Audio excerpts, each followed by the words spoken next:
Hello guys, welcome back to the 100 days motivational series day 1. ఈ రోజు మనం adapt చేసుకునే క్వాలిటీ వచ్చేసి డిసిప్లైన్. డిసిప్లైన్ అనేది బోరింగ్ పాత్ అనేది కాదు. డిసిప్లైన్ అంటే నీ సక్సెస్ కి నువ్వు చేరుకోవడానికి వేసుకునే ఒక పాత్. అలాంటి డిసిప్లైన్ ని నువ్వు అడాప్ట్ చేసుకోవడానికి ఒక ఇన్స్పిరేషనల్ స్టోరీ చెప్తాను.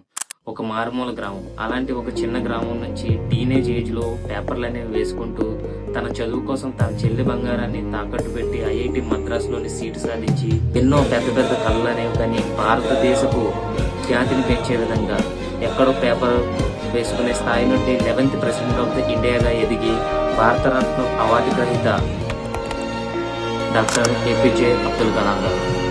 ఈయన స్టోరీ ఒక ఇన్స్పిరేషన్. ఈయన సక్సెస్ అవ్వడానికి కారణం ఓన్లీ టాలెంట్ మాత్రమే కాదు, కన్సిస్టెన్సీ, వర్క్ అండ్ పేషెన్స్. ఇలాంటి డిసిప్లిన్ అనేది ఆయనకు ఉండడం వల్లనే ఆయన ఆ స్థాయికి అనేది వెళ్ళగలిగారు. Dream is not what you see in your sleep, dream is what doesn't let you sleep. ఇలాంటి డిసిప్లిన్ ని నువ్వు అడాప్ట్ చేసుకో, నీ సక్సెస్ కి నువ్వే ఒక పాత్ ని క్రియేట్ చేసుకో.